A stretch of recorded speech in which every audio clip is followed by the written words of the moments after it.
Olá, meus alunos do CEUB, tudo bem com vocês? Bom dia!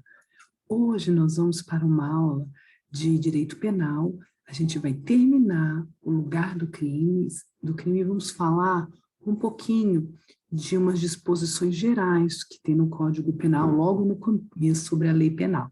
Vamos lá? Gostaria de compartilhar minha tela com vocês, para que a gente termine. Ei, hoje é aula de Direito Penal, você vai estar assim, escutando nossa videoaula, chorando com os causos que a professora conta? Vai não, se animam. Esteja assim, ó. Dicas de Direito Penal, não perca uma. Vamos, que hoje tem dica boa para vocês. Se vocês se recordam, a gente estava falando na aula passada sobre o lugar do crime. Quando que a gente vai aplicar a nossa lei penal brasileira? Vimos que a regra é que nós aplicamos a nossa lei penal brasileira no nosso território, nos crimes acontecidos aqui, que é o princípio da territorialidade, que vimos no artigo 5º. Mas que, excepcionalmente, nós podemos aplicar a nossa lei para crimes acontecidos fora daqui do nosso território, que seria o princípio da extraterritorialidade, aplicar fora do território. Por quê? Porque o Código Penal adotou o princípio da territorialidade temperada, ou seja, via de regra, aplicamos a nossa lei para os crimes que aconteceram no nosso território, mas, eventualmente, por tratados, ou acordos internacionais de reciprocidade, a gente pode permitir um país aplicar a lei dele aqui, bem como aplicarmos a nossa lei em outros países. Tudo bem? Então, algumas hipóteses de extraterritorialidade que vimos na aula passada foram o que a gente chama de extraterritorialidade incondicionada. O que quer dizer isso?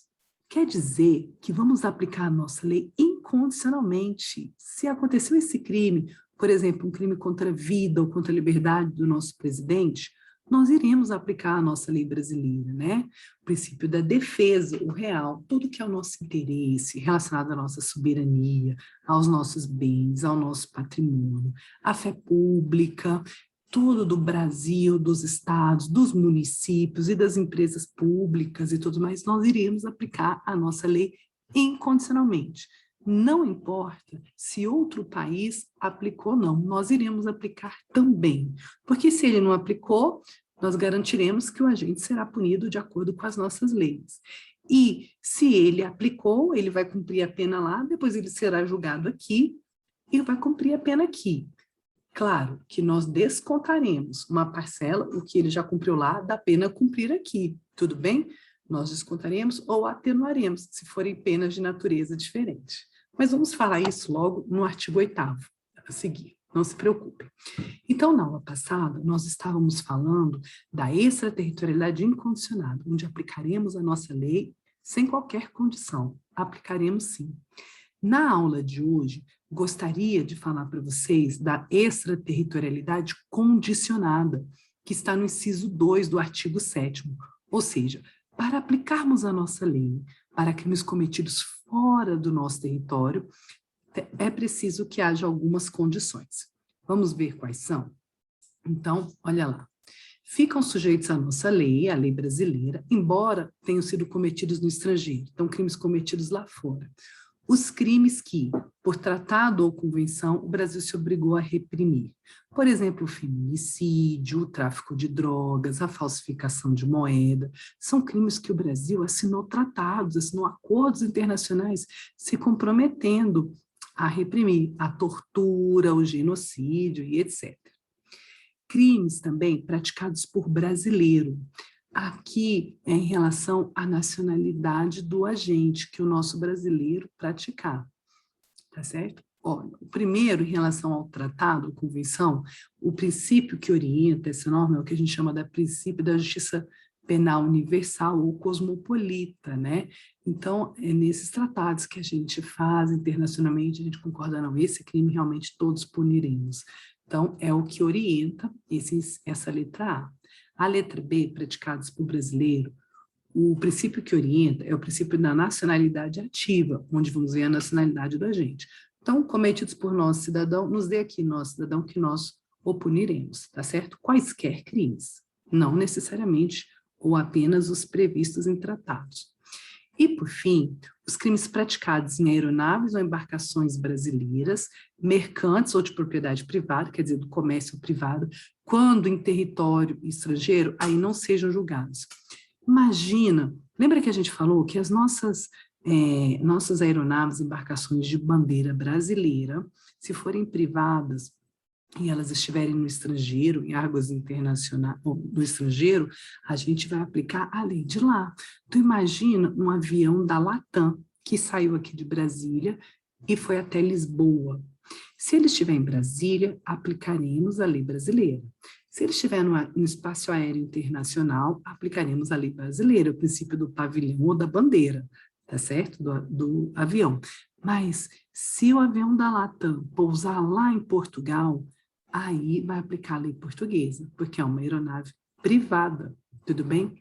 Mas pode ser que Portugal fale assim, olha, esse crime aí eu não quero punir, não. Imagina que foi uma discussão entre passageiros, e eles se estapearam, se ofenderam. Portugal fala, olha, pode voltar para o Brasil pode punir esses seus cidadãos, esses crimes praticados aqui, eu não tenho o menor interesse em punir isso. Então, se lá não forem julgados, a gente vai aplicar a nossa lei, tudo bem? Aí, o princípio que orienta essa terceira hipótese já é um princípio diferente, é o chamado princípio da representação, ou princípio do pavilhão, ou princípio da bandeira, ou princípio da substituição, ou princípio da subsidiariedade. Tudo isso é sinônimo desse princípio, tudo bem?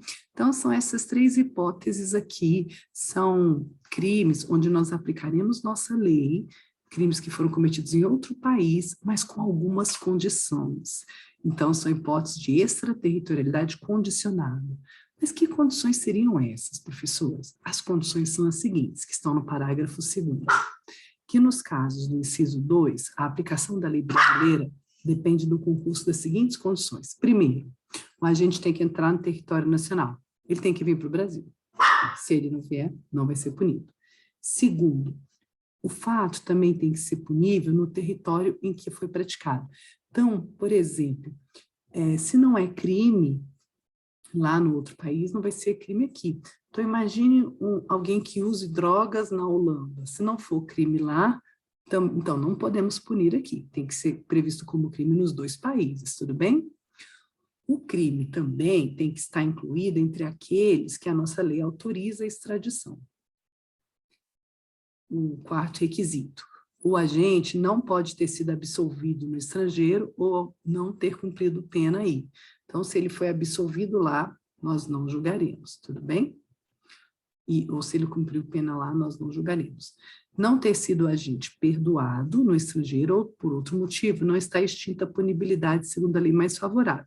Então, veja, nem é que ele foi absolvido, nem chegou a ter julgamento, por algum motivo, ele foi perdoado, ou ele cumpriu uma outra condição que não seja penal, e aí extinguiu o crime dele. Então, a gente não vai julgar aqui, tudo bem? Tem que concorrer todas essas condições para julgarmos aqui esse estrangeiro.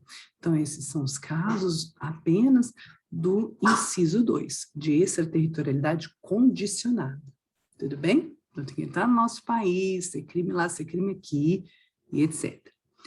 Mas a doutrina ainda coloca um nome muito interessante para a hipótese do parágrafo 3º, que eles chamam de extraterritorialidade, quer dizer, aplicar a nossa lei para crimes que aconteceram fora do nosso território, mas hipercondicionada. O que quer dizer isso, professor?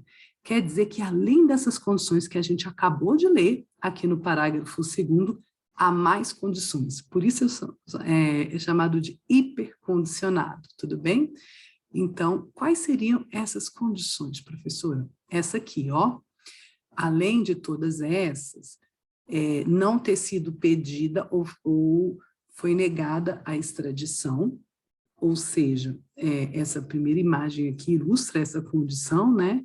E também que houve requisição do ministro da Justiça, porque há crimes que são condicionados a essa requisição, principalmente crimes cometidos contra o presidente da República, crimes contra a honra, de xingamento e tudo mais. Então, vamos fazer a seguinte distinção.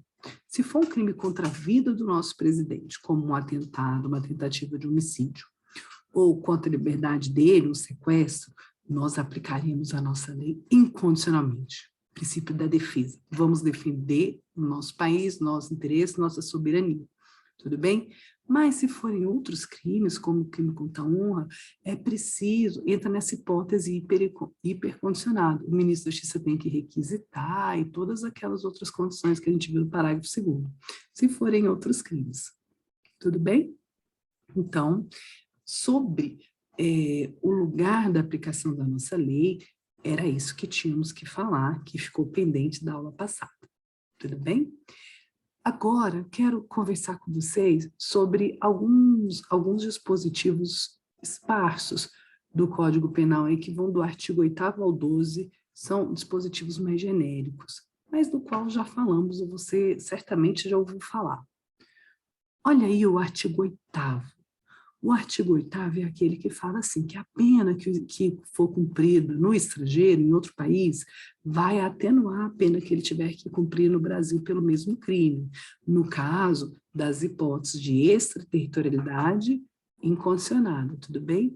Mas se forem penas diferentes, nela é computada, atenua, ou se forem penas iguais, nela vai ser computada. Então vamos supor que o agente que praticou o crime contra o nosso presidente, tentou matá-lo. Ele cumpriu 10 anos lá em Portugal, ou na França, onde ele tentou cometer o crime. Depois de julgado lá, ele será julgado aqui. É um caso de extraterritorialidade incondicionada, vamos defender, aqui é Brasil. E aí, imagine que aqui ele seja julgado e condenado a 20 anos. Então, falta cumprir 10 anos. Então, a pena que ele cumpriu lá, os 10 anos, serão computados na nossa pena aqui. Mas, se lá ele prestou serviço à comunidade ou pagar multa, essa prestação, essa multa, ela será atenuada aqui, né? Ela vai atenuar a nossa aqui. Quanto vale uma multa, uma prestação de serviço à comunidade? Sei lá, 1 mês de cadeia? Que seja. Então, ela vai ser atenuada a nossa pena aqui. Então, em vez de cumprir 20 anos, ele cumpriria 19 anos e 10 meses. Tudo bem? É isso que o artigo 8º faz, para que ele não cumpra, né, 2 vezes a mesma pena. Então, quando forem penas diferentes, atenua daqui. Quando forem penas iguais, ela é computada, ou seja, descontada. Tudo bem? Olha essa questão que caiu no concurso desse ano para escrivão da Polícia Civil. Ele fala assim: o Vanderlei, um holandês, cometeu um crime na China e lá foi processado e condenado a pena de 6 anos de reclusão, de cadeia, né? Os quais já foram integralmente cumpridos, cumpriu 6 anos. Advém que, pelo mesmo crime, ele também foi processado e condenado no Brasil. Só que aqui no Brasil, ele pegou uma pena de 11 anos de reclusão. Creia, uma pena mais grave aqui do que na China. Enfim, de acordo com o Código Penal, considerando que se trata de uma das hipóteses de extraterritorialidade incondicionada, o Vanderlei. Então, ele cumpriu já os 6 anos lá e foi condenado a 11 anos aqui. Qual seria a hipótese do nosso querido Vanderlei?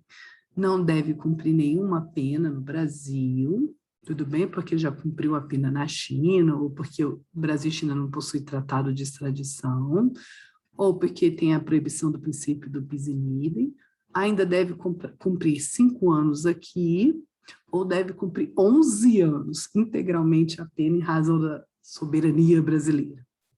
A resposta correta é cumprir 5 anos, vamos descontar os 6 anos que ele já cumpriu lá, e ele vai cumprir o restante aqui. Tudo bem? Lembrando, olha, nas hipóteses de extraterritorialidade incondicionada, tá certo? Que é as que vimos na aula passada. Olha essa outra aqui, para analista da promotoria do Ministério Público de São Paulo. Diz assim: a pena cumprida no estrangeiro não interfere na pena imposta no Brasil pelo mesmo crime. Verdadeiro ou falso? Interfere ou não interfere? Se referindo ao mesmo crime. É claro que interfere. Essa questão está super falsa. Tudo bem? Bem, mais questões sobre esse assunto estão disponíveis aí no seu material. Não deixa de conferir, de fazer, aprofundar, e quaisquer dúvidas trago para a gente resolver aqui na próxima aula, tá certo? O artigo 9º fala aqui da sentença estrangeira, ou seja, uma sentença proferida por outro país. Essas sentenças que outros países proferem, nós podemos trazê-la para o Brasil para homologação, ou seja, para que a gente reconheça a validade dela e ela passe a valer aqui no Brasil. Quem faz a homologação da sentença estrangeira aqui no Brasil, pessoal, é o STJ, tudo bem? A nossa Constituição Federal fala que compete ao STJ fazer a homologação dessas sentenças estrangeiras, tudo bem? Então, por quê? E outro artigo também, né? O artigo 515 do CPC fala que a sentença estrangeira homologada pelo STJ, que o STJ fala assim, ó, sentença bacana, beleza, vale aqui, é um título executivo extrajudicial. O que é isso? É um título que eu posso executar, que eu posso mandar cumprir, tudo bem? Extrajudicial não, perdão, judicial, que foi expedido pelo judiciário, é um título que eu posso executar. Então, às vezes, alguém foi condenado por um crime lá fora e eu quero que o Brasil reconheça a validade dessa sentença para eu poder cobrar a indenização dele aqui, né?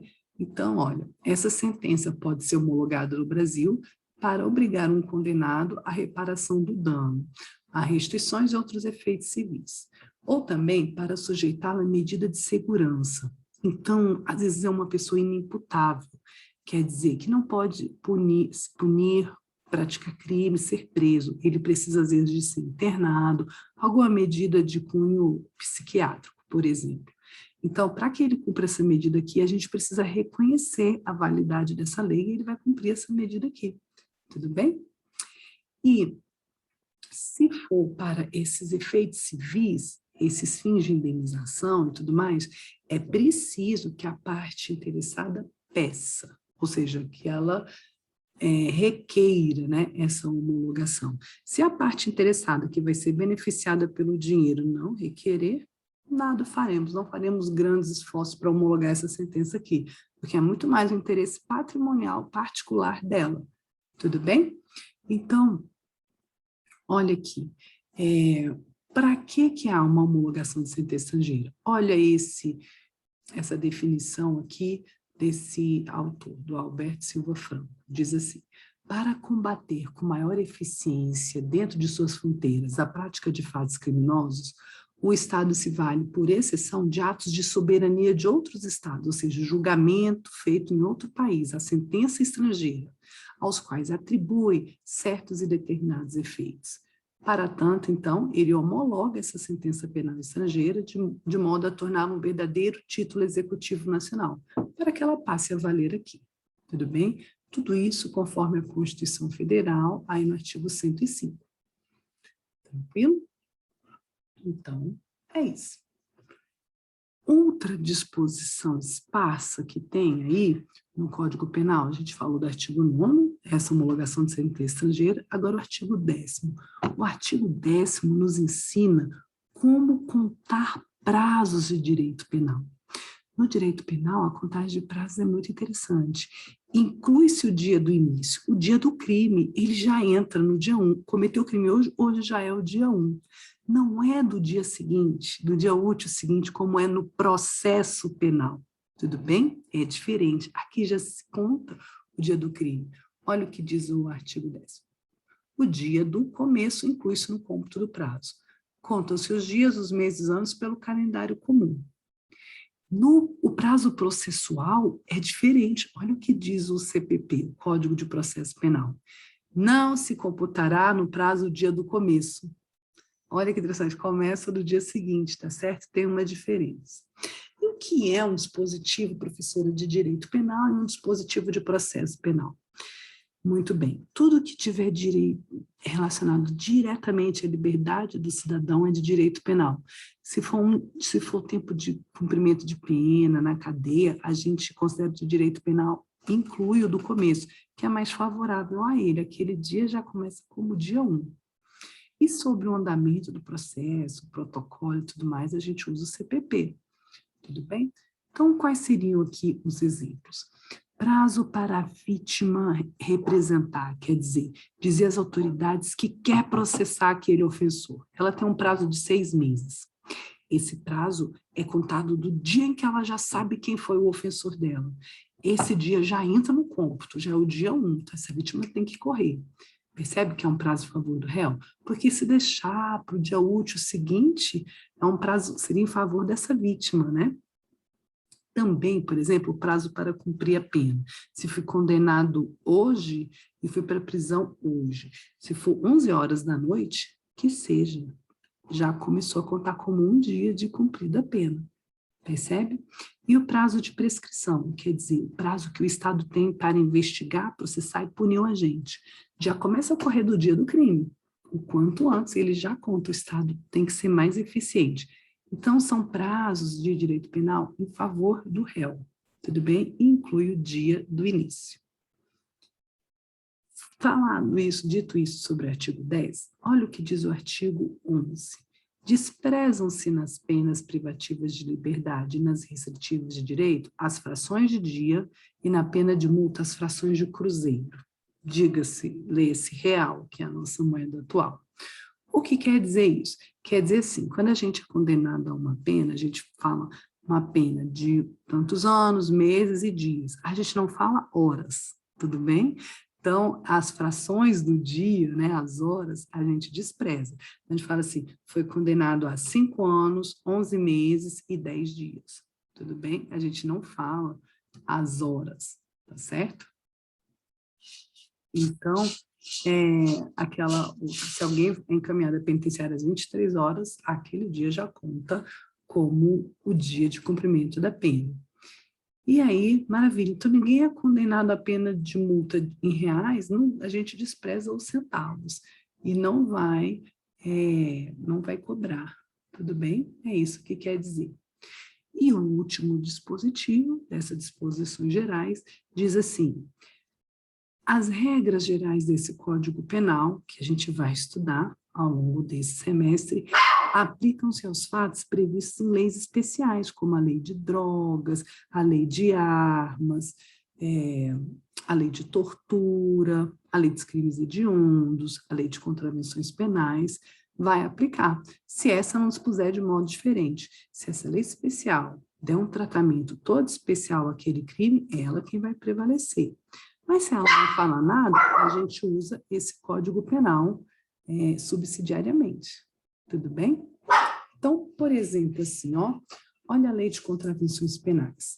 A Lei de Contravenções Penais, no artigo 1º, diz assim: aplicam-se às contravenções as regras gerais do Código Penal, sempre que a presente lei, a Lei de Contravenções, não disponha de modo diverso. Veja que esse artigo está em conformidade com o Código Penal. Prevalece sempre a lei especial, se ela dispuser de forma diferente do Código Penal, é ela que prevalece, tudo bem? Por exemplo, na Lei de Contravenções tem um dispositivo que fala assim: não é punível a tentativa de contravenção. O que quer dizer isso? Que nós não puniremos a tentativa de uma contravenção penal. A tentativa de um crime que está no Código Penal a gente pune, mas de uma contravenção não, porque a contravenção é um crime menor. Aí, a tentativa de um crime menor não vale a pena. Então, é assim que a lei de contravenções fala. Então, a gente não vai punir. Apesar do Código Penal falar diferente, mas a lei especial assim diz, é ela que prevalece. Tudo bem? Bem, pessoal, eu espero que vocês tenham gostado. São algumas disposições especiais. Elas são aplicáveis genéricas, né? E a gente vai entrar, a partir da próxima aula, no conceito propriamente de crime. Vamos começar a estudar o crime em si, e a teoria do crime como fato típico, jurídico e culpável. E vamos começar a percorrer os demais artigos do Código Penal, tá certo? Então, eu gostaria de deixar uma mensagem para você na aula de hoje, olha. Os dias prósperos não vêm por acaso. Na verdade, eles nascem de muito trabalho e persistência. Se você pensar num artista famoso, se você pensar num grande advogado, num grande jurista, você pode ter certeza que por trás de todo aquele sucesso, toda aquela conquista, há muito trabalho e persistência que muitas vezes desconhecemos ou não vemos. Não vem por acaso o sucesso, para qualquer que seja. E eu gostaria muito de dar parabéns a você, que você já está começando aí a trilhar o seu caminho para o sucesso, porque trabalho e persistência é o que você está fazendo e demonstrando com essa aula de hoje assistindo aqui, tá certo? Parabéns, parabéns pelo seu estudo, continue assim e faça os exercícios propostos, tudo bem? Faça para aprofundar e venha tirar as dúvidas comigo na próxima aula. Vai ser um prazer te responder e com certeza eu aprenderei também. Um beijo grande para vocês, uma ótima semana e abençoada e a gente se vê em breve. Tchau, tchau. Fiquem com Deus.